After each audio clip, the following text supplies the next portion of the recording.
afternoon. I'm Chasity Craft, a literacy consultant here at KVEC, and we're going to be talking about vocabulary development today to help increase students' comprehension. So our learning intentions for the day, we have 5 of them. We're going to introduce the 5 components of reading, and we want to, before we jump right into just the vocabulary, we want to talk about the 5 components of reading just a little bit and how they all tie in together. And then after we talk about those and introduce those, we're going to develop a routine for selecting appropriate vocabulary words to teach for your students.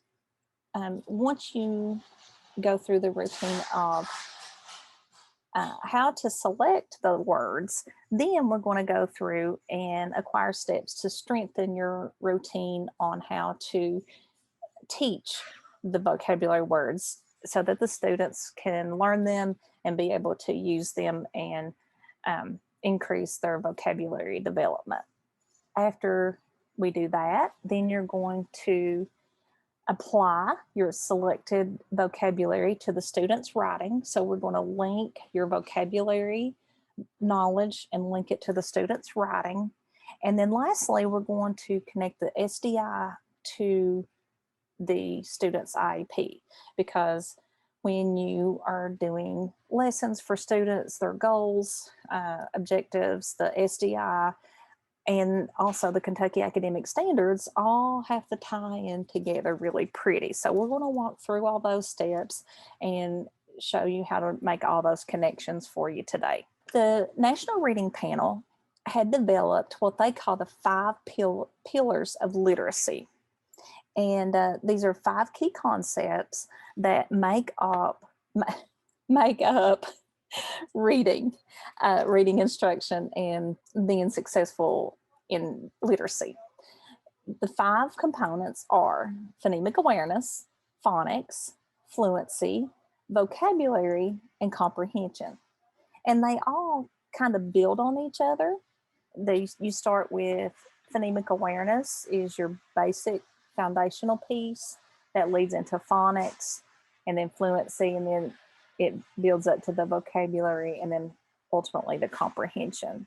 So when you're planning your instruction for your students, it's important to ensure that each of these components are either mastered or a part of your lesson that you're going to teach. And of course, it depends on the levels of your students, and not necessarily, you may have some of your middle and high school kids that really don't have that phonics piece. So with them being older, I know sometimes you can't really, or you feel like you can't really focus on the phonics piece because you have to teach them the vocabulary and the comprehension and all these other things that they need. But it's important to factor in at least a piece of that phonics to ensure that they are getting all of those pillars, that foundation, in order to increase their reading ability. It all kind of works in together. Okay, so let's look at a little bit about what each of these components mean so that we know what those mean. The first one is phonemic awareness, and that is the ability to identify the different sounds that make up the speech. The phonemic awareness piece is not the written word or the written letter. This is just the sounds that they hear, being able to distinguish different sounds and different words in sentences, just being able to hear it, because sometimes you don't realize that kids can't even distinguish between, if you have the word cat, that is 3 different sounds that they hear. So that is what phonemic awareness is being able to identify the sounds. Some things that you can work with to help develop that skill is to do rhymes. This is the Mother Goose rhymes, a really good resource that you can use to help students develop that phonemic awareness. And also you can do tongue twisters, because when they have that rhyme, they can identify what sounds the same, what sounds different, and they can identify those individual sounds. So just really talking to kids, let them being able to hear speech, let them, you know, have conversations with the students or around the students. And when they hear that conversation and that talk, that helps them to develop that phonemic awareness. The next one is phonics. And phonics helps kids match the letter sounds to letters, or to match sounds really to letters. This is where they learn that k is a C and what the letter C would look like. This is the key when they start going into decoding and being able to blend those words together. And so phonics is with the decoding. You have to have a good background on phonics, those letter sounds, and be able to blend those sounds together to decode new words. So that is very crucial in learning how to read. Being able to break the words apart, put them back together, and like Dr. Seuss books is really good to help with that, the phonics, the decoding, and the practice with that. That's a good example for phonics. Then the next component is fluency, and that's the ability to read accurately and quickly. So at this point, when a reader can concentrate on the meaning of the text instead of just decoding the words that's in the text, then they become a fluent reader. So for example, if they are, you know, if a kid has difficulty decoding words and they're so focused when they read a sentence, they're so focused on sounding out what each word says in that sentence, they can't tell you what that sentence means, what that even means, because they focus so much on figuring out what the words are. So they don't even know what it was trying to tell them. So when they can just read a sentence or a paragraph and for meaning and really, you know, if you guys, when we read, we really don't notice it, but we really don't read, you know, each individual word. We scan it and you kind of read them in phrases sometimes. So that is where your fluency comes in. And being able to develop that fluency skill is guided practice with your kids, you know, opportunities to reread passages. And part of that is memorization if it's the same. Some people kind of, I mean, I want to use the word argue. They don't really argue, but they make a counterclaim that the memorization is not really the fluency, but it just helps with that practice. If it's a text that they're familiar with, then it helps them understand what fluency looks like, what it sounds like, and it gives them a good example for themselves. So that helps with, you know, when they get to other unknown texts. And then, of course, the next one is vocabulary. And the vocabulary is the key to knowing more about everything.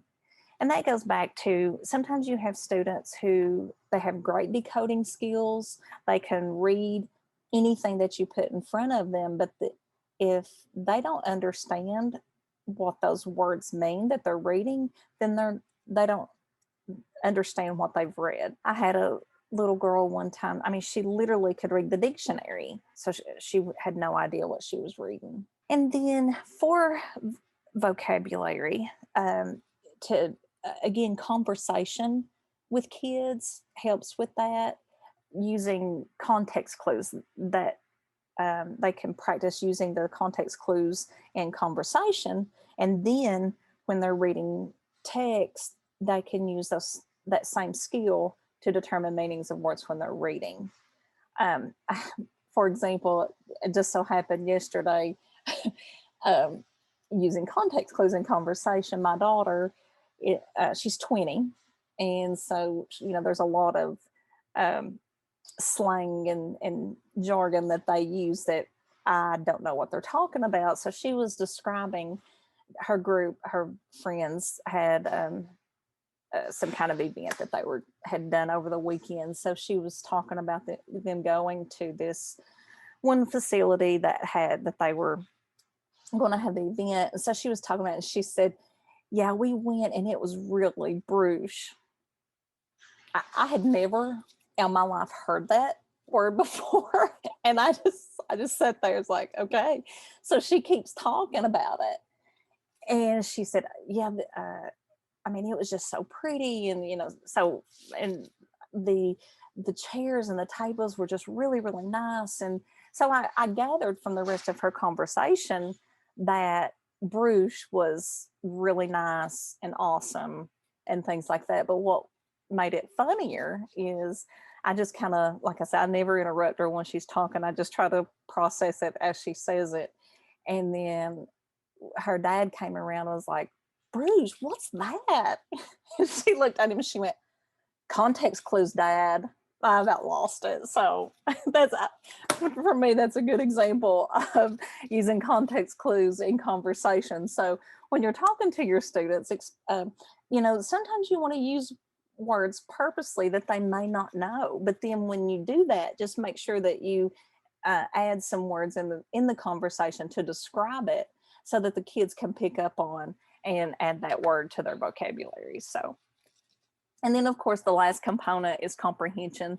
And when a child is reading fluently with a strong vocabulary, then they read for understanding, which increases the comprehension. And ultimately, comprehension is the ultimate goal for kids. All of these, the other 4 components that we just talked about, we teach that so that they can be able to read something and understand what they read.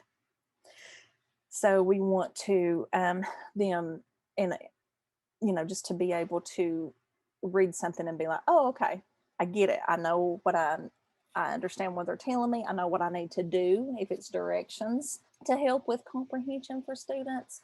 When they are reading a passage or a paragraph, after they get finished reading, then ask them specific questions about what they've read.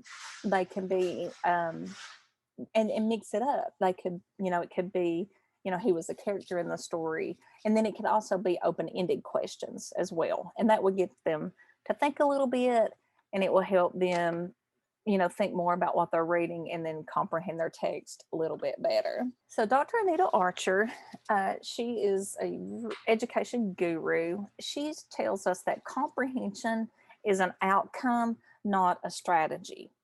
So I want to just distinguish between the two. We say comprehension strategies. We use that term a lot. And the comprehension itself is what we want. That's the outcome that we ultimately want the kid to have. So what we do is we teach strategies to increase the comprehension, which is the outcome. So there's a little bit different.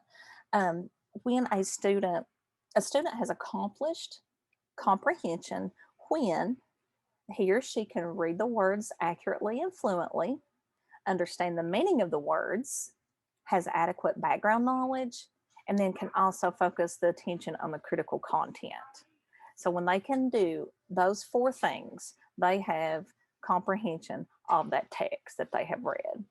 Okay, so now we've established the 5 key components of reading instruction, or the 5 pillars of literacy, and then the ultimate goal that we want to increase student comprehension. So let's take a look at how the Kentucky academic standards tie into the pillars of literacy and reading comprehension. So this is reading standard number 10 that is out of the Kentucky academic standards for reading and writing. This standard 10, the comprehension goal, is the same standard for all grade levels, K through 12. And it says by the end of the year, flexibly use a variety of comprehension strategies such as questioning, monitoring, visualizing, inferencing, summarizing, using prior knowledge, and determining importance to read, comprehend, and analyze grade level appropriate complex literary texts independently and proficiency. A lot of different things going on in that standard that they want us to do, but ultimately what it's saying is we're going to use the questioning, the monitoring, the visualizing, those things in parentheses, those teaching strategies to build those skills It's what's ultimately going to be able to allow students to read text by themselves and understand what they read. So that's really what we're wanting them to do. So when you teach those strategies, we're going to look at how to use questioning techniques and how to use visualizing techniques and things like that. So that's ultimately what that means. Okay, did you know that vocabulary is the single most important factor that accounts for reading comprehension? Also, the most enduring findings in reading research is the extent to which students' vocabulary knowledge relates to their reading comprehension. So, like I had mentioned before about the little girl that could read anything, but she couldn't. I mean, if she read the cat went to the store, she couldn't tell you that that sentence said the cat went to the store. And because her vocabulary, you know, she didn't know what store meant. She couldn't tell you. So knowing vocabulary is the most important single factor for reading comprehension, because they have to know what those words mean in order to understand what they're reading. So that's one of the reasons that we're going to focus on vocabulary today, is because it's so important for reading comprehension. And also, vocabulary instruction is K through 12. What we're going to go over today can be used in a kindergarten classroom. It could be used in a 12th grade classroom and everything in between. The more expansive vocabulary base that the students have, the higher level of reading that they're going to be functioning at. So using explicit instruction is identified as a high leverage practice that we're going to be focusing on for today. High leverage practices and special ed it's 22 practices that are evidence-based and effective in all grade levels and all content areas. We go into trainings and we hear about research-based strategies or evidence-based strategies that's specific to a certain grade level or a certain content area, which is awesome if you teach that content area or if you teach that grade level. Well, so sometimes those strategies are limited because the research that's done, for example, may be like, yeah, this strategy is good for 4th and 5th grade students. Okay, well, I teach 11th and 12th grade students, so is that same strategy going to be effective for them? So that's where some of that research kind of, it limits you. So high leverage practices are evidence-based strategies that are proven to be effective for all grade levels, all content areas. And we use this book that you can find all 22 practices in that. We're going to focus on explicit instruction today, but there are 22 that you can use. Okay, so we're going to talk a little bit about explicit instruction. And the definition is from our IEP and Lesson Plan Development Handbook. It's also kind of referred to as a schoolhouse document sometimes, and it was developed as a resource for teachers. So explicit instruction is a systematic instructional approach that includes a set of delivery and design procedures derived from effective schools research merged with behavior analysis. When the definition is related to vocabulary, what systematic means is being selective in which vocabulary words that you're going to choose for your focus of your lesson. You're going to consider the learning intentions in the unit or for your lesson, and then determine which vocabulary is the most critical. So, for example, you want to look at if it's in a different content area. So if you're looking for if you're in a social studies lesson and you need to look at the vocabulary words that the students need to know, you need to consider what does the student need to learn for that social studies lesson, and what do they need to know in order to grasp the concept. And we'll go into more of that later, but you can, this is a good little resource for you guys just to have. You can download it, put it on your desktop and reference it. So explicit instruction can be a sequence of supports for 6 steps. First, you want to set the stage for learning. prepare, get the hook. You want to hook them in, bring that excitement in. Second, you want a clear explanation of what to do. This could be some examples could be like your learning target of one that I see that's most commonly used, but just a set expectation so that the students know what they are going to be doing, what they're going to be learning today. Number 3 is modeling that process. You got to show them how to do it. So you're getting them excited about it. You're going to tell them what they're going to learn. You're going to model it and show them how to do it. And then you move into step 4 is guided practice. So you're going to, and this includes in this practice, in this step, you're going to check for understanding and then provide corrective feedback. So you're going to let them work with you and correct them as they go. And then once they're ready to move to step 5 would be the independent practice. So this is when you think the students are ready to do it independently, then you let them work by themselves. And then the last step would be to form your assessment and to close out the lesson and to gather your data to see if they did in fact learn it.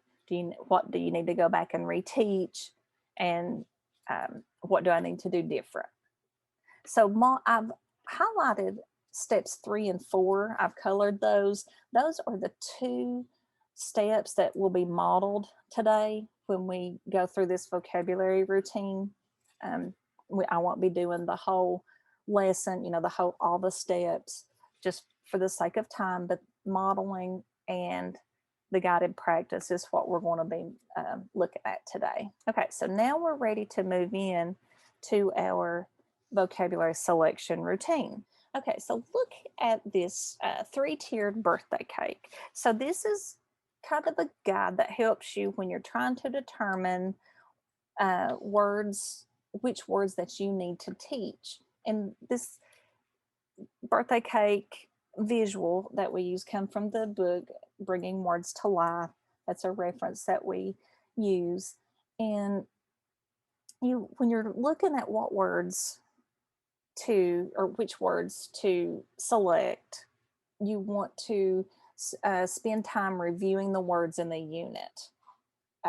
Even if the unit of study has suggested words, so like for example, at the beginning of a story, they'll have vocabulary words at the beginning, or beginning of a science lesson, they'll have a list of words. Social studies, they all have a set of vocabulary words. So you want to look at those ahead of time and determine which ones that they need for understanding. Because sometimes in those units, they'll have 10 or 15 words, vocabulary words. And with our students, sometimes that's going to be a little bit overwhelming for them. So you want to really look at those and see which ones you can pick out and choose for them. The student need is when you're looking at what to determine, you want to think about what the student needs, not necessarily the curriculum's predetermined list. That sometimes a curriculum say they need to know these 10 words, but think about what the student needs the most to be successful. And that's what the words that you pull out. Because you guys know as well as I do, it would be better for a student to come away actually knowing 5 new words that they can put in their bank and be able to pull those back out and use those and increase their vocabulary, as to be exposed to all 10 of them and learn none, which happens most of the time. If you try to give them 10, 20 of those vocabulary words, they're not going to remember them or learn them or know them. And then they can't take away anything from that. Okay, so let's look at our different tiers. So the tier 1, we'll start at the bottom. Tier 1 vocabulary words are ones that you just use in everyday conversation. They can pick up on what those mean, just like we talked about earlier, by using context clues. They're very common. They could be used across any setting.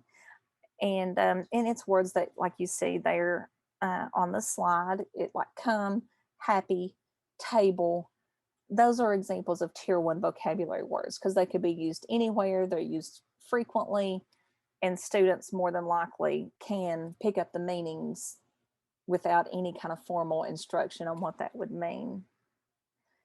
Tier 2 words, they're high frequency words, and they occur across different contexts, but they're just a little bit higher level. They may not hear them in just normal everyday conversation. These tier 2 words are important for kids to know what context, the text that they read, the stories that they read. They need to know the definitions of the tier 2 words to get the meaning out of what they read. So, for example, hilarious, despise, compare, contrast, they need to know what those words are. And they may need some instruction on being able to know those words. Your tier 3 words, they're low frequency and they're specific to a certain content area most of the time. So, for example, the words that they have, like atom and molecule, you're not going to hear those words in an ELA classroom. You're, you're only going to see those or hear those when you're in science.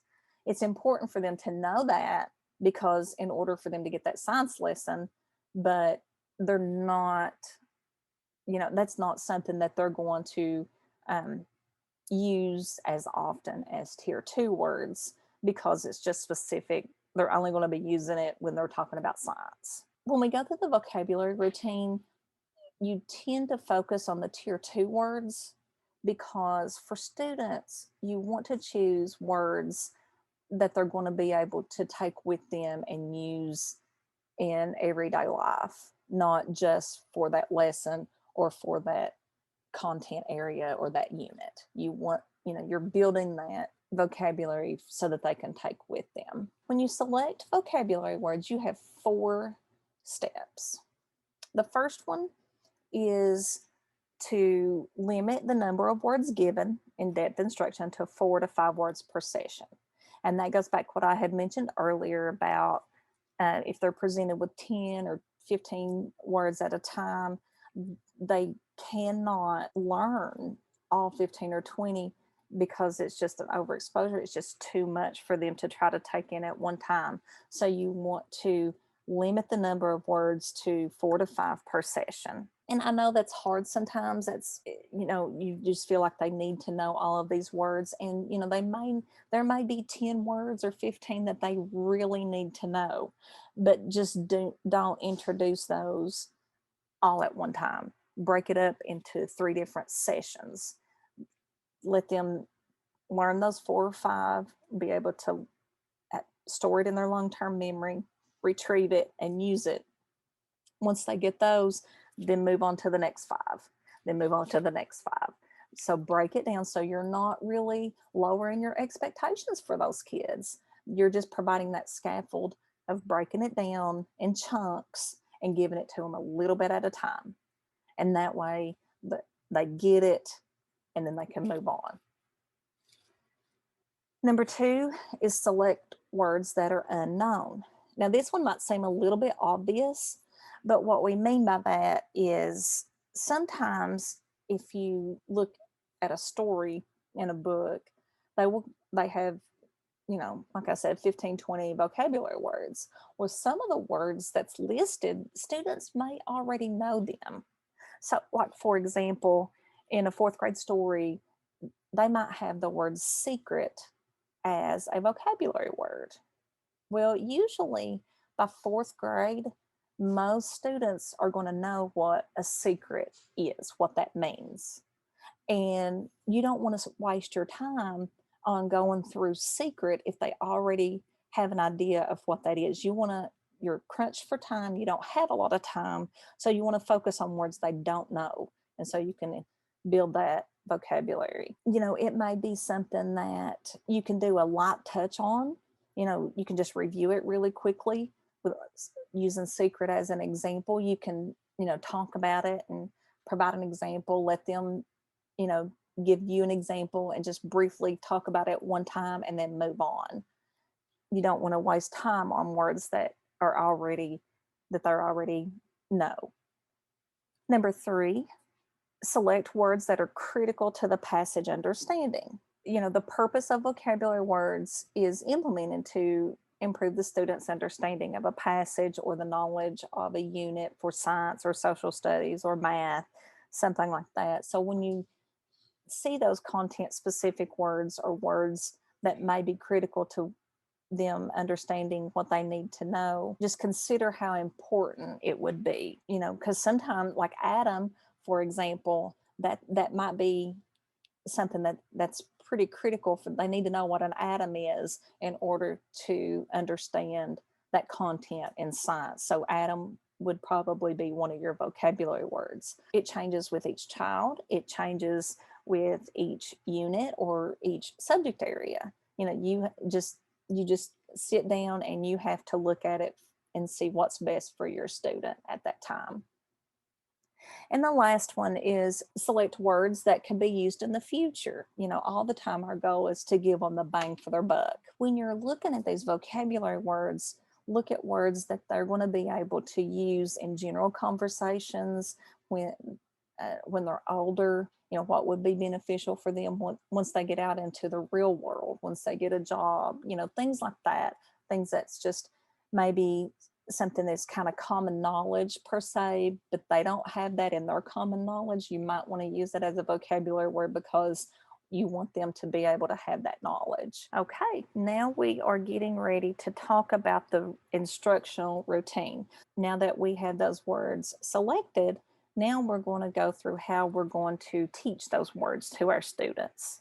Well, as with the selection, there were 4 steps, and in the instructional routine, there are 4 steps. We're going to go through these 4 steps briefly, and then we're going to go through and model each one separate. So the first one, when you're introducing a word, is to introduce the word's pronunciation. And we're going to talk about different ways to do that. Step 2, give them introduce the word's meaning. So you tell them what the word is, you say that for them, you tell them the meaning of the word. And step 3 is illustrate the word with examples and non-examples. And then step 4 is check for their understanding. So just 4 simple steps. Give them the word, give them the meaning, give them examples and non-examples, and then check to see if they understand it. So the first one, step 1, introduce the word's pronunciation. So just for our example, we're just going to use the word enemy. So the first thing you do is put the word up. Now, on our screen here, I have all of this broken down, and you're seeing all of this at once. When you're showing this to a kid, you want to just put the word just the word on the board or on the overhead or the screen, however you want to do it. If you're doing it, on your computer, just have the whole screen with just the word enemy. I'm a little bit old school. I mean, if you're in person, just have it written up on your whiteboard, chart paper. So you put the word up and you write the word. This word is enemy. And then the second, it says read the word and then show a visual cue for the students to repeat the word. So I had mentioned Anita Archer earlier. She is really, one of her things is like attention grabbers and visual cues for the students to respond. So when you set up your rules and classroom procedures in your classroom, then you're just going to give them like a visual cue, something like to do this. And then when they see you do, you can do different things, but say for today, if I do this, then the students would know to say the word back. So if I'm going to look at the word enemy, I'm going to say, this word is enemy. And then I'm going to do this, and then the students will repeat the word back to me, enemy. Okay. And what is the word again? The word is enemy. And then you give them the visual cue for them to say the word after you. And what that also does is when they know to wait for that visual cue from you, then they all say it together. Because if you don't, you're going to have kids trying to say the word the same time you say it, and then they start before you, or then they say it after. So everybody says it in unison, and it's like that choral response that you get from them. And you repeat it over and over and over. You have them say the word enemy, enemy over and over, because if they can't say it, they can't, they're not going to understand the meaning if they can't pronounce it. So they got to be able to pronounce the word and to be able to hold it in their long-term memory and know what that word means. Okay, so after you give them that visual cue and you repeat it over and over, you're comfortable that they can read the word, then you're going to scoop the syllables of the word. Because if they can break, that goes back to that phonemic awareness part. If they can break those syllables apart and know what each section sounds like and then blend it together, they can fully understand what that word is and what it says.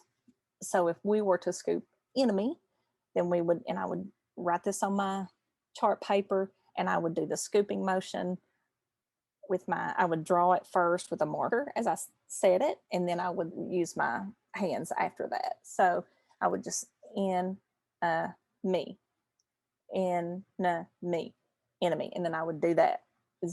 And you do it as many times as you think that your students need it. Again, it depends on your students' level, how often they need that practice. And then also, then you can clap it after you scoop it, and then you clap it in me, in me. I do that. What this is also doing, you're incorporating this multisensory approach. So you have the visual of the word, the actual word itself is your visual cue. You're repeating it, so you're hearing it. There's the auditory, and then with clapping, it moves. You're getting that movement, that kinesthetic piece. So that helps the kids, that extra practice, you're hoping to set that into their long-term memory. Speaking of multisensory, I want to show you another strategy that you can use for vocabulary words. We also, for some of you, if you've have been with our structured literacy training, you've seen this when we do sight words, but you can also use this same strategy for vocabulary words too. So we're going to go through this, and I want to show you this. It's really cool. This is one of my favorite strategies, and the kids like it too. This is called arm tapping.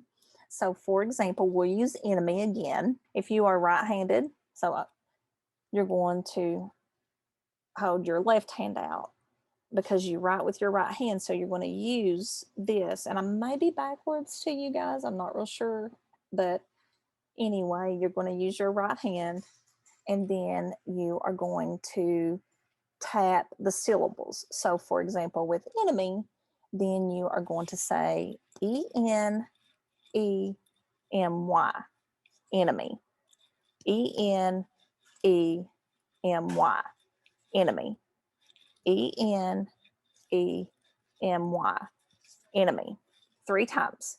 3 times is the key to get it into the routine and get it into the brain. If you are left-handed, then you are going to hold out your right arm. You're going to use your left hand. You're going to start at your wrist and move up, just to get that directionality of left to right. So you're with your left hand, you're going to say E-N-E-M-Y, enemy, E-N-E-M-Y, enemy, E-N-E-M-Y, enemy.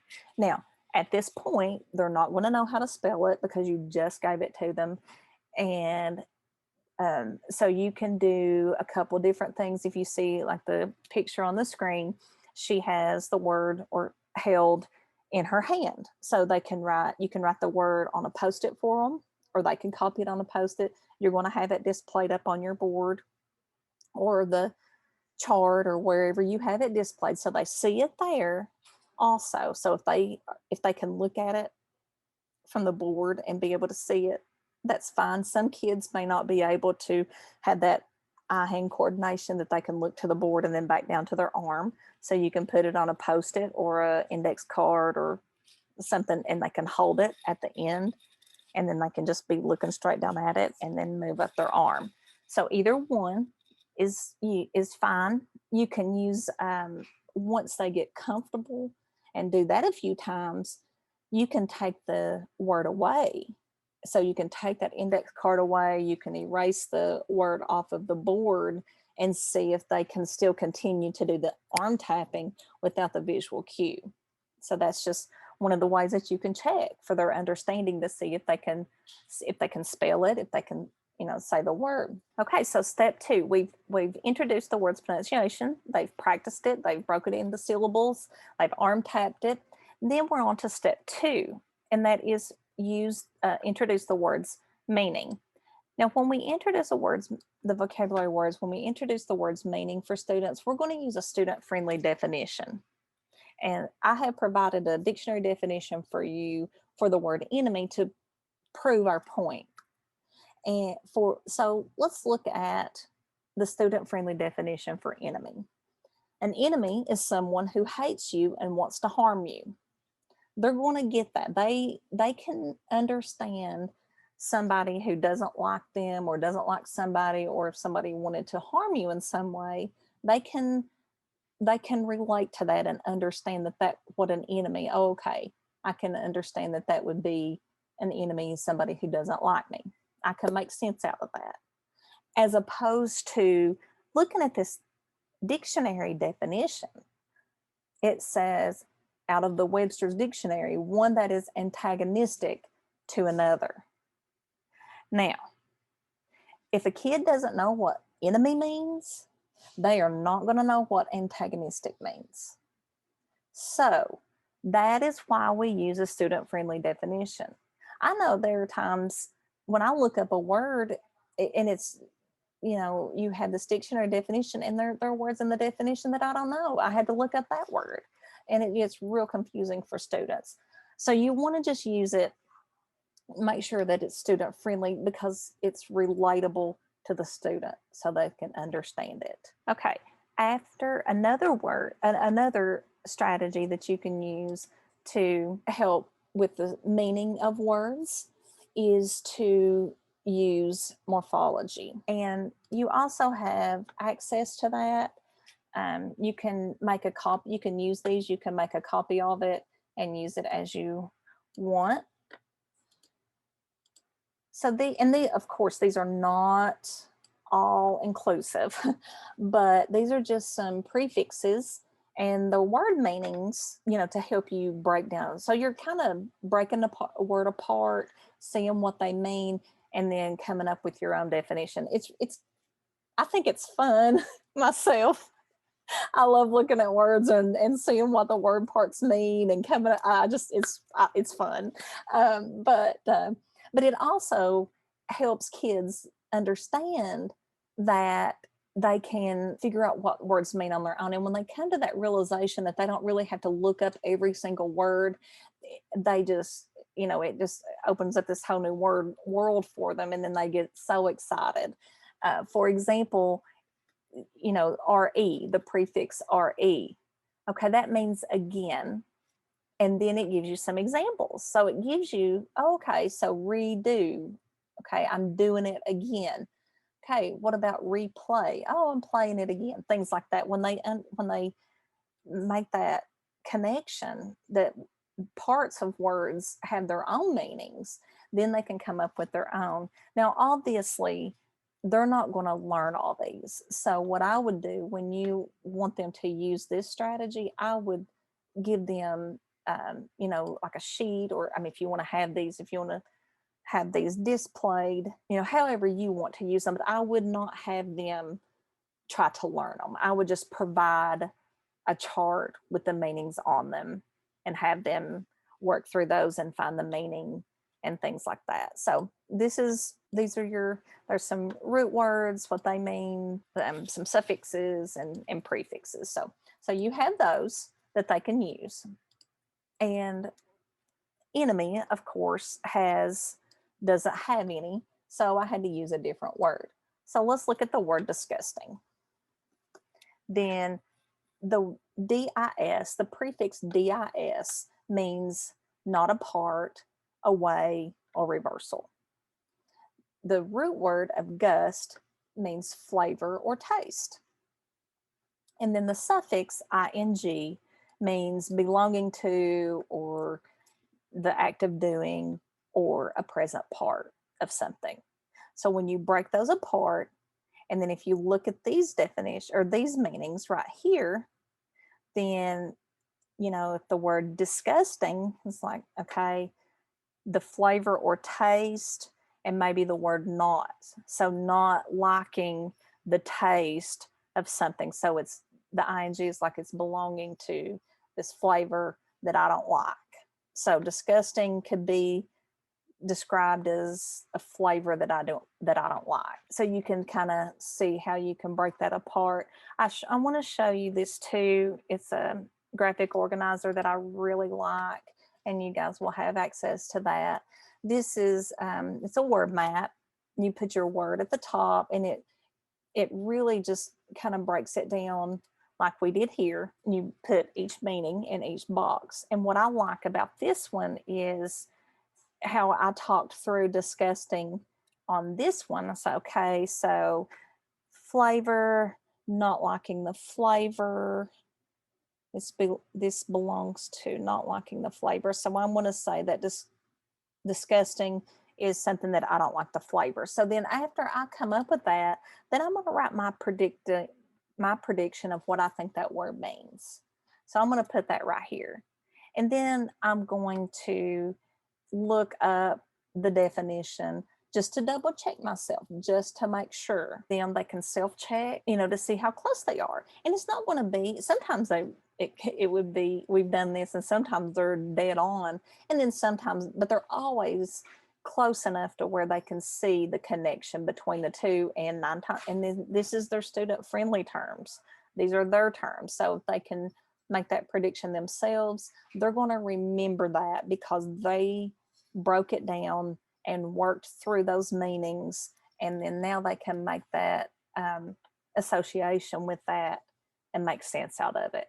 So it's going to be stored in their long-term memory, and then they'll be able to apply it. After you talk about the meaning, then you're going to provide them with examples and non-examples. If you have a word that could be provided like with a concrete object, so for example, if you had stapler as a vocabulary word, then you could actually have a stapler for them to hold and see an object of. And it doesn't even have to be like a real life something. Like if you have some sound tubs or mystery bags and things like that, and if you're going over dinosaur and you have a little toy dinosaur, or a stuffed animal of a dinosaur, and you have that something that they can hold, then you provide that concrete example for them. But sometimes, like with enemy, you can't provide a concrete example. They're not going to be able to hold an enemy in their hand, and that's okay. So then you just move on to visual examples. So which is what we have up here. We have 3 pictures here that demonstrates what enemies could look like. So they can see that visual here. These 2 guys look like they're really angry and they're getting ready to fight. Okay, that's a visual of an enemy. Cats and dogs, typically enemies. This is, 2 different armies fighting. That's an example of an enemy. They can have that visual now, and you want to talk through those. When you show them a picture, you're going to talk about it really briefly, kind of like what I just did. It's like you can look at their eyes. They look like they're angry. They're going to fight each other. Give examples like we've got listed here. So you can say the wolf is the enemy of the 3 little pigs. Now, before I go any further, I do want to say too, when I look at these examples, you want to make sure that your students, what background knowledge they have about the text that you're using and stories and things like that. Because, for example, I've used the Joker is the enemy of Batman. Well, if you have seen Batman or read about Batman in the comics, then you can make that association that the Joker and the Batman are enemies. But if you have never watched that movie or read the comics, then you're not going to know that. The same with the next one. Lord Voldemort is the enemy of Harry Potter. If you're familiar with Harry Potter and you've watched the movies and read the books, then you can immediately understand that is a really good example of what an enemy would look like. But make sure that the examples that you're using with your kids, that they have some kind of background that they can associate it with. Same with your non-examples. Rachel and Monica are not enemies. So your examples of enemies we've listed here. And then your non-examples are people who are not enemies. I'm a Friends fan. So I hope that some you all are probably, I was going through giving some examples and non-examples for this and getting ready. And then I kind of got tickled at myself, and you'll see it when we get down to the next one when we're checking for the students' understanding. I wanted to use all these examples, and then I realized that some of you guys that's with me may not even know what I'm talking about because you're a lot younger than I am. So I'll show you some example here in a little bit. But anyway, maybe you've caught it on the reruns, hopefully. But Rachel and Monica are not enemies. Bert and Ernie are not enemies. And Sully and Mike Wazowski are not enemies. So that kind of gives them, it gives them a visual of what friends, what friends look like. Okay, if they're my friend, they're not my enemy. They're going to, and I look over here and I see the Joker and Batman. So that's friends is the opposite of enemy. So they can kind of work and make through that association. So you're going to really talk through this and spend time on providing them with these visual cues and talking through those. Now, there's going to be some words that you're not going to have to be able to give even a visual cue. You're going to have to give scenarios. So for example, if you had the word complication as a vocabulary word, I mean, complication, that's something that probably they should know, but how are you going to visualize that? How are you going to give them examples on that? So in that case, what you would do is you could say something like, okay, you're preparing to study for a test. You left your books and all of your notes at school. That is a complication. Okay, then you say, okay, I'm going to a friend's birthday party. I don't know the address. I don't have a gift. That is a complication. So you can kind of give scenarios for students. And then one way is like you give them the scenario, and then they tell you, and then you can do that visual cue again. You can say, I don't know the address. That is and then they will say complication. And then they can give you an example of a complication and come up with their own scenarios. And if they can come up with one, then you know that they understand what that is. Now we're ready for students' understanding. So you went through, you've pronounced, give the word to the student, they've pronounced it, you've introduced the meaning, you've talked through how to use the morphology, the word parts, and breaking that down and understanding what the word means. You giving them examples and non-examples. So you've went through those 3 steps. Now you need to check to make sure that they understand what that word is, that they have that knowledge and they know it. And again, don't forget, you have to make sure that they have the background knowledge to know this. For example, they may know what an enemy is, but if you say, like my example here, I'm going to give you John Dutton and Chief Thomas Rainwater. Would that be an enemy or not enemy? Well, if I hadn't watched Yellowstone, if I don't know who John Dutton is, then I'm not going to be able to tell you if that's an enemy or not. So you have to make sure. But so do I have any Yellowstone fans out there with me today? So if I do, then you know John Dutton and Thomas Rainwater are enemies. And then you can go through, and then you just kind of give them examples, and mix them up, and you say, okay, Toby Keith and Willie Nelson, enemy or not enemy? They are not enemies. Jerry Seinfeld and Newman, enemies or not enemies? and this is when I got to the point that some of you all may not know Seinfeld, because you might be a little bit young for Seinfeld. So just to give you some background knowledge, I got a 1-minute clip that shows an example of Jerry Seinfeld and Newman being enemies. So we're going to watch this one just because I love Seinfeld, and I think you need to know it if you don't know it. Oh, Newman. Hello, Newman. Hello, Newman. Oh, I know the chunky that left these chunkies. Newman!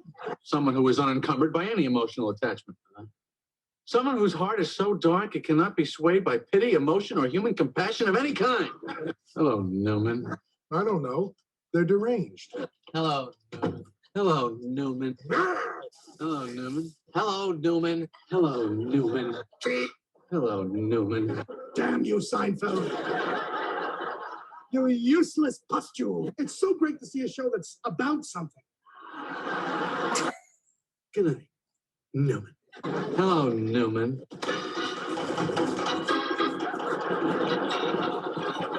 Show them a short little clip, and then you would ask them, okay, so that what you just witnessed, would those be considered an enemy or not enemy? And then if they can look at that and read into those, then they can determine if those were enemies or not enemies. And then my last one is Chandler and Joey, enemy or not enemy. Another way that you can ask them is example questions like in the middle. If someone is your enemy, they want good things to happen to you. Would you agree with that or disagree? And why? And then, of course, depending on, how they answer that question, then you're going to know if they get the understanding of what an enemy is. And then, of course, the last one is have the students generate examples. And this one I really like, because it's interesting to see what kids can come up with. Like, for example, when we were talking about the complication, then, have them pick scenarios that would be examples of complications, or also in, any of those, any vocabulary word that you do. That was one of my favorites, is to have them generate their own examples, because it's really interesting what they can come up with. So, I mean, more often than not, it's things that you would never think of. And again, when they generate those, they are retrieving that from their own background knowledge that they already have, and that helps them make that connection. So when they are asked later to use that vocabulary word or have to know what that means, then they're going to more than likely use their own example, not one that you gave them. With the word invisible, you would, of course, put it on your screen or on the board, and then you would read the word. The word is invisible. What is the word? And then you guys would say invisible. Okay, let's scoop. After you scoop it and we've broken the word into syllables, now let's arm tap invisible. So and this was a longer one, so you're going to tap it so everybody put their arm out, and then we're going to tap it. INVISIBLE, invisible. Now, I have had one question before. Somebody has asked, is there a specific place on the arm that you need to tap it? And that the answer is no. There's no specific place. You just want to, because, based on the word, the longer, the more syllables, you got to put them closer together. But just to make sure that you have that break, and when you're tapping the letters that's in the same syllable, you just tap in the same spot, and then you're just moving down the arm or up the arm, depending on if you're right or left-handed. So you're going to say INVISIBLE,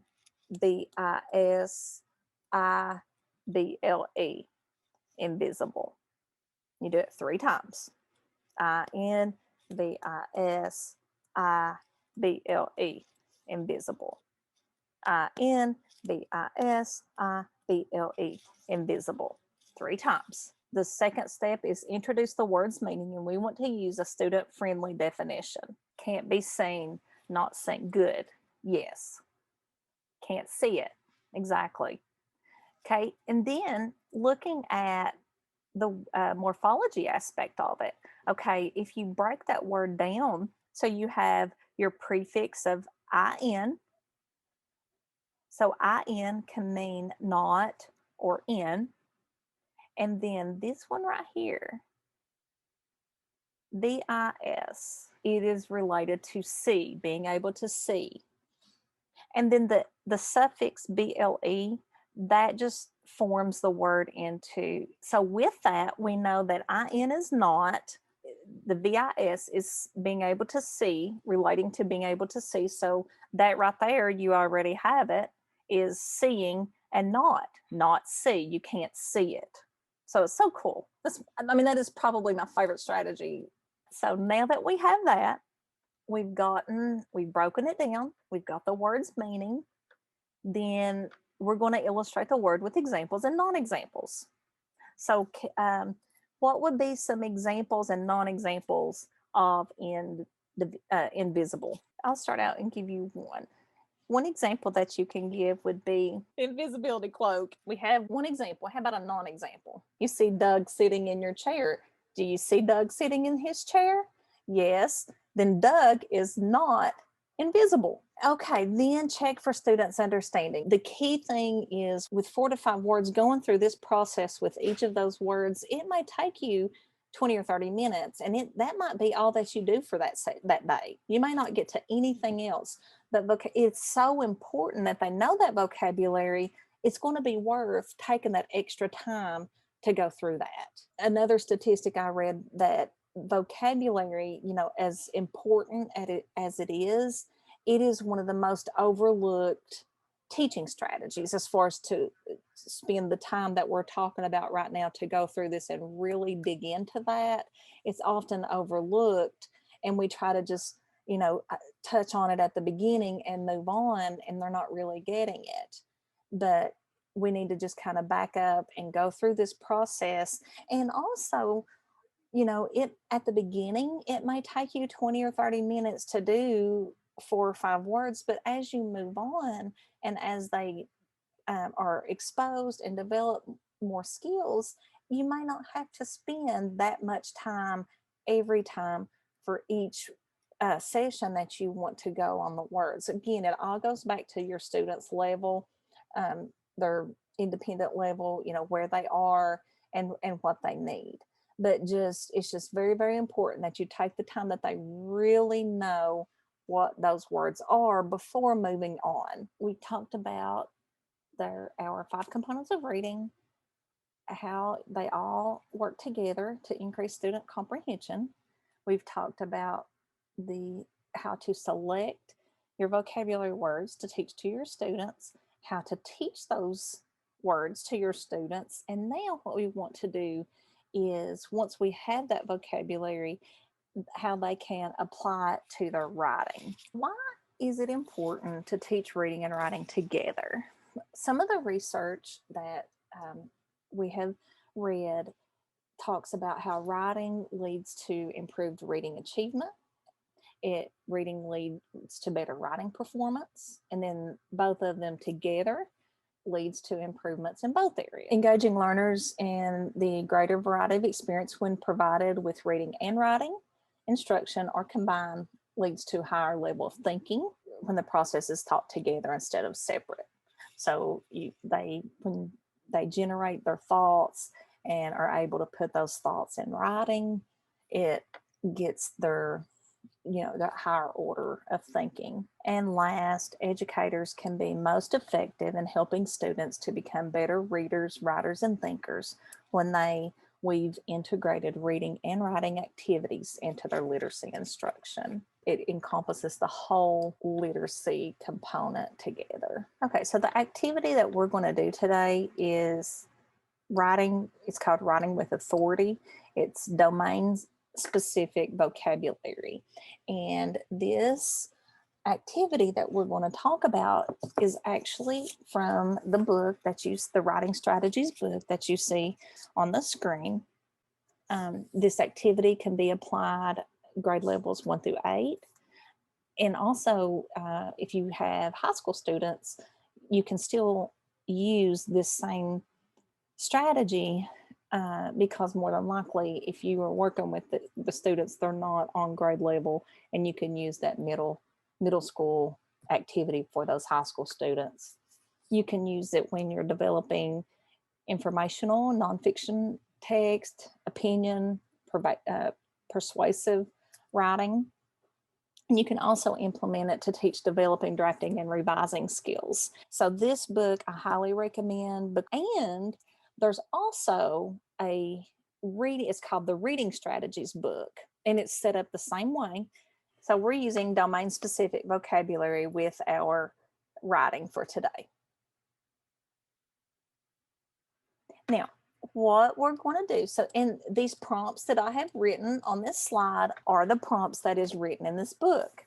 So it gives you, so when you're talking with your students and you just want to tell them about and show them the difference between being specific and general. So with this strategy at the top, you will see this sentence right here. And I put X's over these. We're not going to use these. We're just going to use this one right here. It says, if you're writing about blank, then you can sound like blank by using blank, blank, and blank. Now, the blanks at the end are going to be the vocabulary words that you have taught already. So what you want to do is have them thinking like an expert.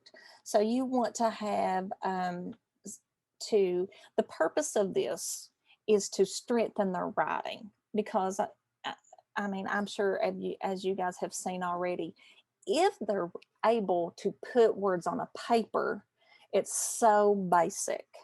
You know, they use words like stuff and things and, you know, just so you want to have them start thinking more specific. What is the stuff? What are you talking about? What are those things? Instead of saying things, write specifically what those things are. Is it, you know, are you writing about a car? Are you writing about the engine? You know, what is it?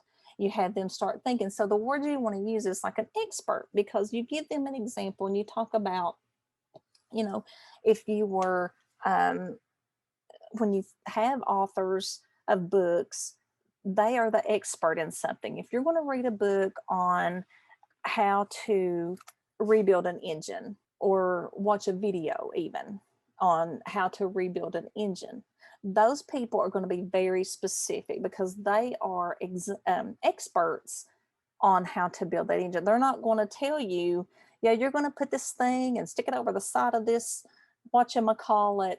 You know, they're going to be very specific. I'm going to take this bolt and I'm going to put it over to the side of this panel. So you want to kind of show them what a difference that makes. Present themselves in an expert way so that when they share their writing to others, then they can have that authority in their writing. So for example, in this one right here, so we're going to be writing about the revolution. So here in the red, you can see that we've rewritten this sentence up here and just filled in the blank. In this case, what you're going to, when you're in your classroom, you're going to have your background. So it's whatever, you know, whatever you're talking about at the time, whatever your assignment might be. It goes back to, if you're tying this into that vocabulary lesson, you know, whatever that unit is that you're talking about, or whatever story that you're going to be talking about, that's going to be the background knowledge and what they're going to be writing about. Okay, so in this example, the revolution, then you're going to sound like who is an expert about the revolution? Who, when you're talking about history and things about social studies and things like that, what are those experts called? Well, they're called a historian. Okay, so let's use that. Now, these are our vocabulary words that we've talked about. Okay, so that's just where, and that's how you come up with those words to fill in. And some of those, the prompts that's on the screen, those are the words that you can use for when you're having conversations with your student to try to help guide their thinking, because you want them to try to come up with the words on their own. And if they can't come up with them, give it to them, because at the beginning you're going to have to give those words to them, because they're not going to have them. But eventually, hopefully they can come up with some on their own. Okay, so with anything, like I said, you have to have some background knowledge. Again, when you have your lesson in your classroom, you're going to have that background knowledge. But so I'm going to provide you with some background knowledge just for our example, because again, sometimes when you're doing a lesson, the content, if you're co-teaching in social studies or science, or if you're just helping a student with that lesson, then you may have to provide some additional background knowledge for them that they may not get in the classroom. Okay, so background knowledge about revolution, that's what we're talking about in our example. It's a fundamental and relatively sudden change in political power and political organization, which occurs when the population revolts against the government. So that's what revolution is. And then with the American Revolution specifically, it's when the 13 American colonies against Great Britain over their objection to the Parliament's taxation policies and lack of representation. So that is what prompted the American Revolution. The Patriots wanted the 13 colonies to be independent, and they wanted to make their own laws and form United States of America. And they wanted free from the British rule, because they didn't think they were being treated well. So they didn't want to be ruled by the British any longer. So in order to get out from under that rule, they decided to revolt against the government, which came to the American Revolution. Okay, so let's look at the effect of some domain specific words. So I've got some general language up here. The first one, if we're talking about the American Revolution, we talked about some people wanted to be free from the British rule. Okay, so as if I'm doing this with the students, let's just say this would be the sentence that they came up with. Some people wanted to be free from the British rule. Then you could say, okay, so let's think about this for a second. So with the American, when we talked about this, can you remember who were the group of people that wanted to be free? And so you said free from the British, so it wasn't the British. So who were the other group of people that were in when we were talking about it? So hopefully, they would come up with, the Patriots, and but again, if they don't, tell them. Okay, so let's see. Some people, okay, they wanted to be free. Instead of saying wanted to be free, let's go back to our vocabulary words that we talked about. Now, what would be one of our vocabulary words that we can use here? Because you've went through these, you've learned these words. Let's use them. Which one of these words would mean that? To be free, independence. Okay, great. Independence. So let's use, instead of writing to be free, let's actually put that word that you just learned into your writing. This is a new word, and you use it. And the more they use it, the more they can retain it, and they will be able to use it again and again and again.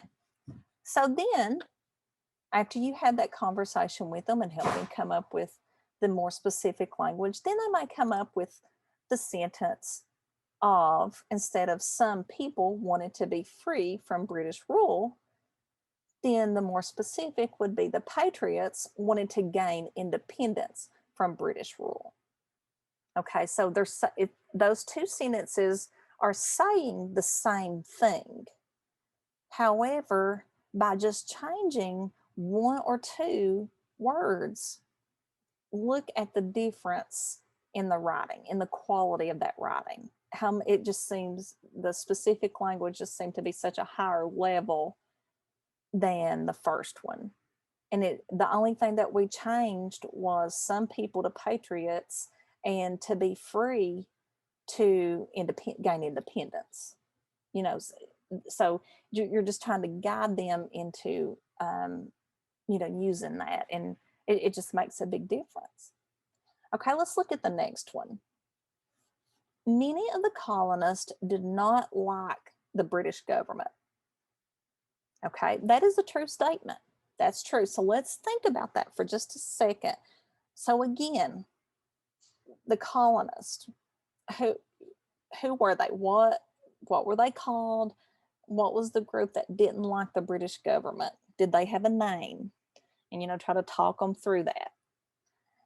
And then again, if you wanted to go back, it's like, okay, what would the experts, if you were a historian, because we're pretending like we are a historian here, talking about the revolution, what would the expert call those people, that group of people? And then did not like.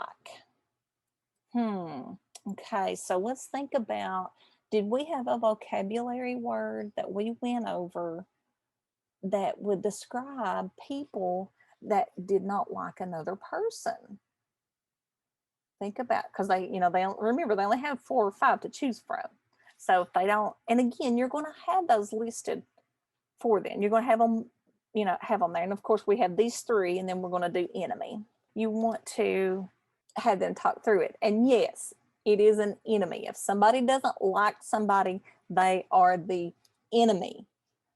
So you want to talk them through that. So let's look at the difference. Instead of saying many of the colonists did not like the British government, then you can change that to say the Patriots viewed the British government as the enemy. Okay, and then one more. The colonists had some people on their side. Okay, also a true statement. So how can we beef that up a little bit? We got to be more specific. Who were the people? Who are some people that were on their side? So talk them through that. So let's look at this last one. If they had people on their side, they were the allies. The colonists formed allies. So just take a little moment here and just look at the difference between those examples and how just a few key different words can make such a big difference in their writing.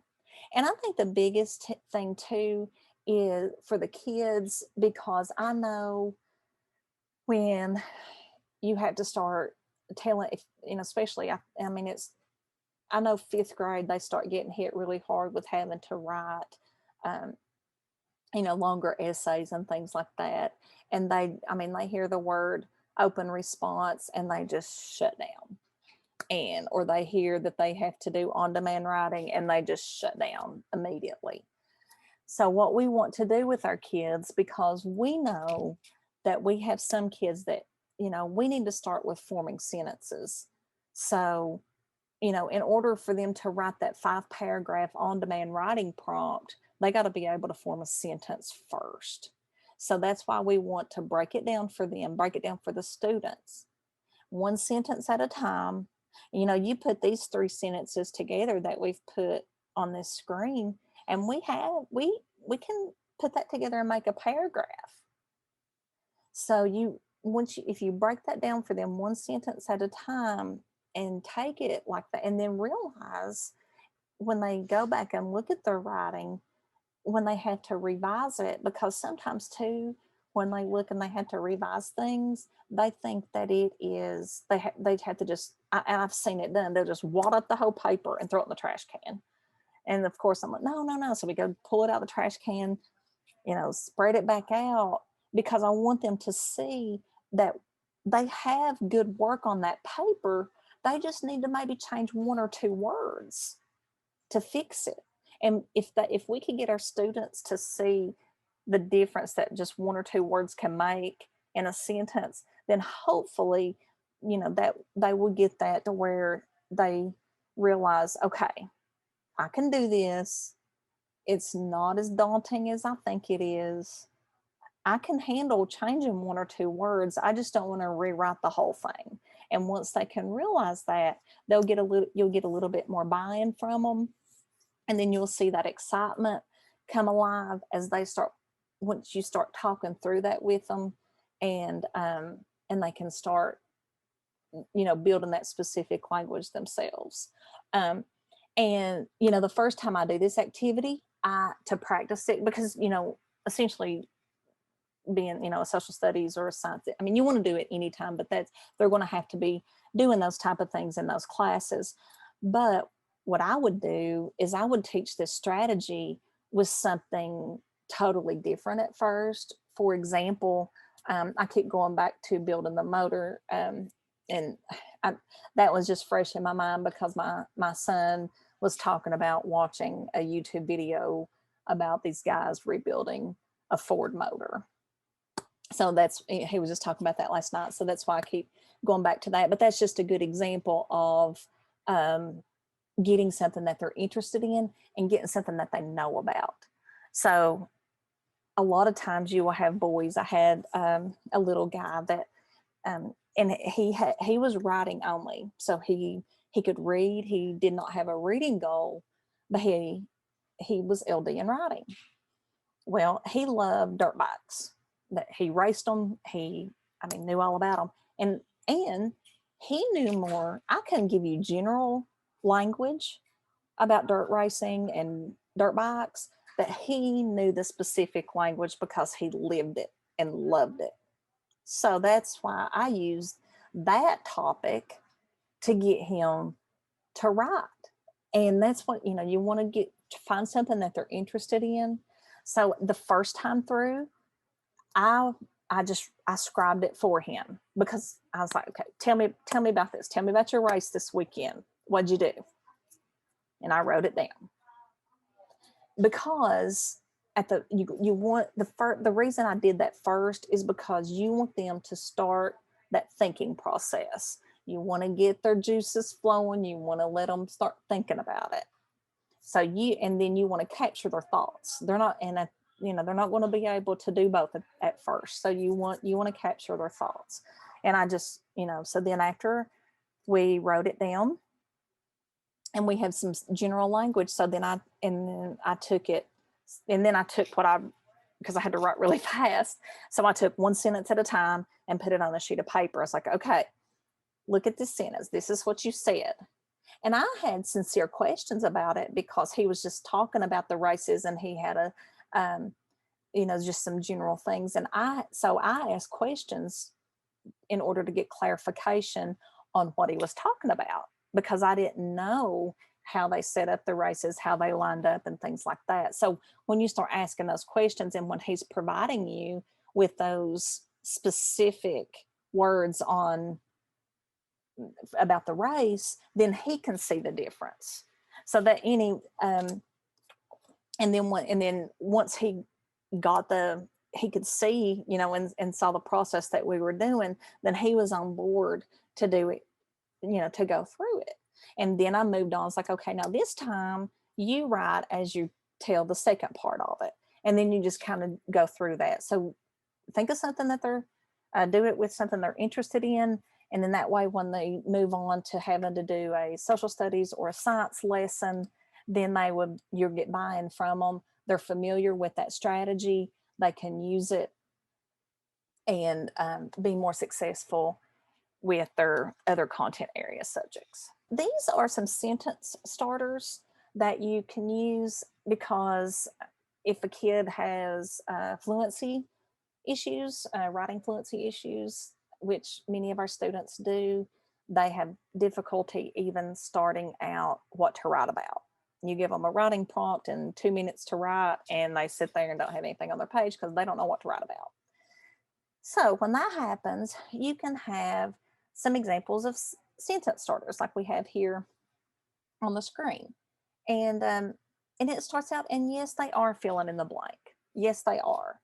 And even for your middle high school students, if you provide them with parts of this and they fill in the blank, it's okay. Because look at this one. If you're talking about, so, we're still talking about the American Revolution. So, it says the most likely reason for the revolt was blank. Well, what's important there? You know, if they know the reason behind it, or what the conflict was and why, that's the most important thing. If, you know, the fact that they didn't write the most likely reason for it, it's not that important, because the filling in the blanks is the meat and the content that they need to remember, the important stuff. It takes away some of that anxiety that they may have at a blank sheet of paper, because it could be so daunting for those kids. It's, you know, oh my goodness, I have no idea where to write. I don't even know where to start. So if you tell them, okay, the similarities between, so they can probably tell you the similarities and the differences between the colonists and the British government. But if you just said, okay, write me a paragraph telling me the similarities and differences of the colonists and the British government, I mean, they would just stare at you and be like, I don't know. I have no idea. I don't know what to write. But if you give this to them and just have, okay, fill this out, you'll see a big difference. And this will be an example of specially designed instruction for your kids. This is what we call a scaffold. That's what this would be for them. It's a graphic organizer. Those are all these things. Okay, then again, you know, you have sentence starters, and then of course we know that we have to eventually get them to writing paragraphs and then multiple paragraphs. So we also have paragraph frames. So you have examples here of there's a summary for informational text, a narrative, and then if you want to do a character analysis.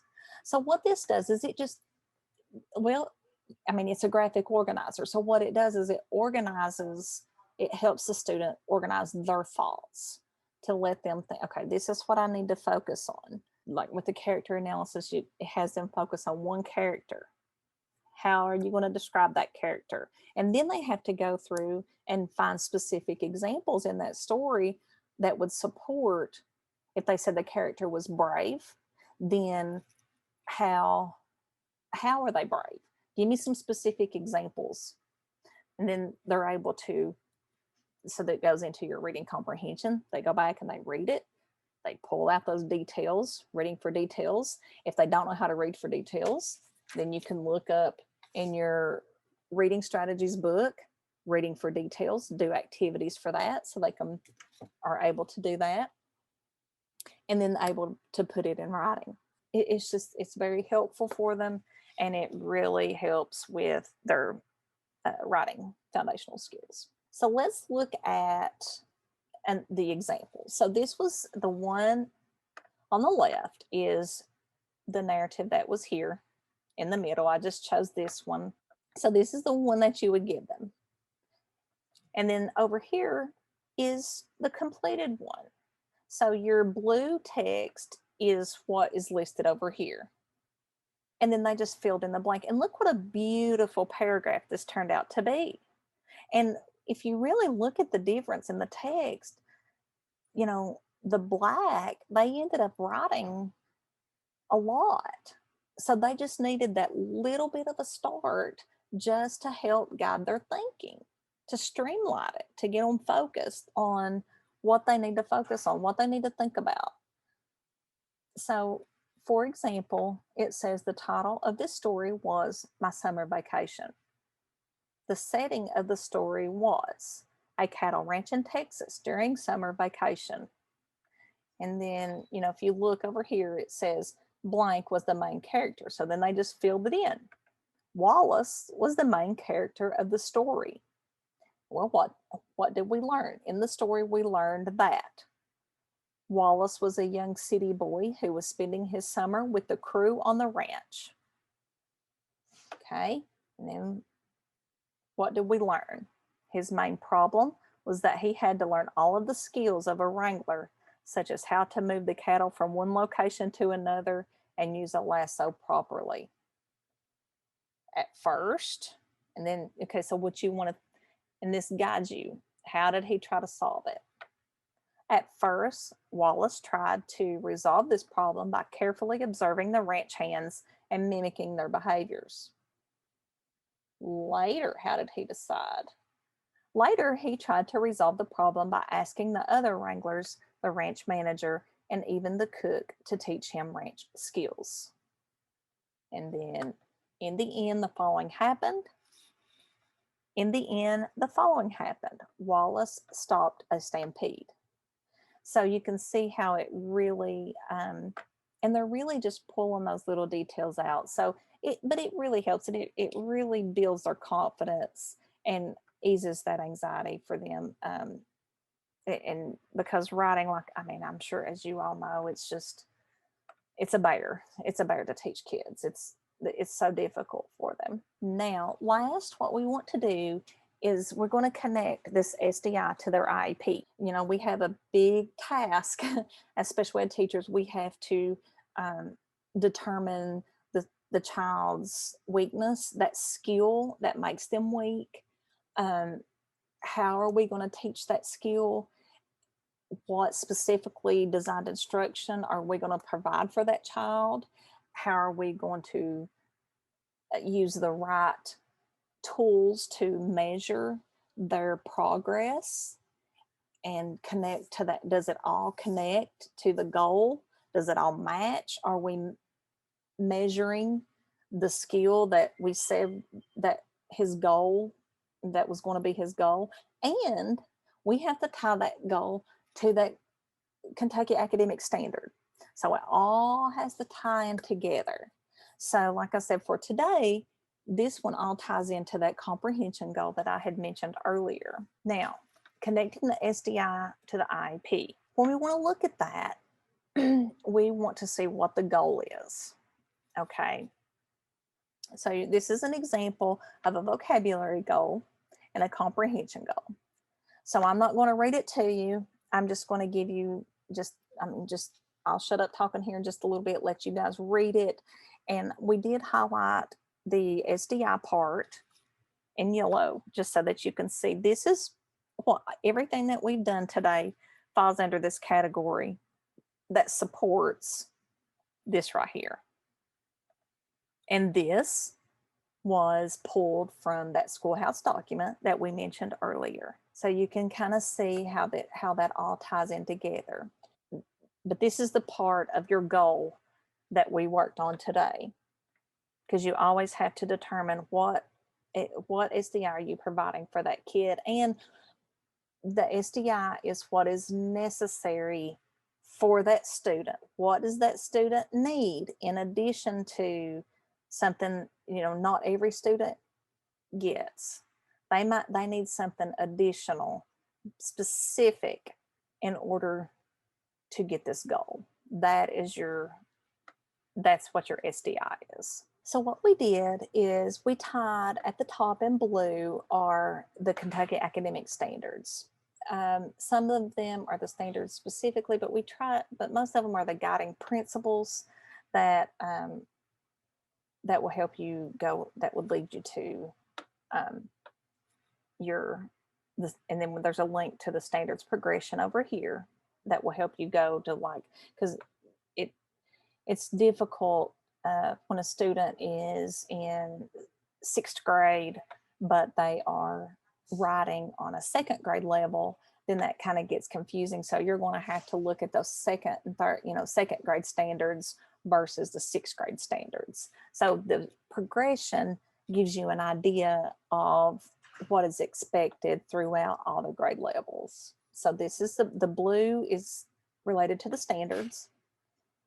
And then it's broken down into the sections of writing weaknesses. So for example, this one is, it goes all the way down into all of them: fluency, legibility, conventions. So we'll just do fluency just because it's here on top. The description is what it is, and then this is going to say what it looks like in the student's work. So if they don't have a lot of text on their paper, then it's probably going to be a fluency issue. This is an example of the goal. These are some tools that you can use to monitor, and these are some strategies for you. These are all links that you can use as well. So I will share with you the reading and the writing ones also. This tool is good for anybody who is working with students that may not be at any at-risk kid. They may not be at grade level. So this could be for your interventionists, could be for special ed teachers, regular ed teachers, anybody who's is working with students that may be behind. So these are your tiers here. And I'll show, and this is the reading one, and it's broken up into the 5 components of reading, like we talked about earlier. These are some intervention strategies. This is your evidence of how you can document that you did do these strategies. And then here are some links, some tools that you can use to measure. So just to quickly recap what we've done today is we've talked about the 5 components of reading and how they build on each other. The routine for selecting the vocabulary words that they need, your students. Acquire the steps once you've selected that vocabulary, how to teach that vocabulary in a way that they are going to be able to retain it and retrieve it for later. We have talked about how to apply that learned vocabulary to writing and strengthen their writing, and then connect it to the SDI of their IEP. If you have questions about anything, I'd be more than happy to help you.